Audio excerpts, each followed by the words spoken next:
24 hours po babasain yung face. And then, pag wash mo, sir, wala kang gagamiting sabon. Hindi ka gagamit. Water lang po talaga. And then, every morning po, start tomorrow, after mo mag-wash, pwede ka na po maglagay ng serum kung hindi ka naman po lalabas. And then, every morning po, bukas, after kinabukasan ulit, pag-wash mo ulit ng water, mag-sunscreen ka na, sir. Tapos, sa gabi naman po, ito si serum. Ano, sir? Ito sa morning, ito si serum. Basta 24 hours bago mo po basain yung face mo.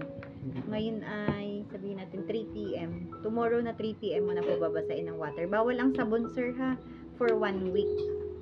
And then, pag nagbalat na po siya, wag mo pong kukot-kutin. May nakita ka na nagpipil, wag mo siyang kukot-kutin, sir. And then, 2 to 3 weeks, pwede po na po siyang ibalik sa amin.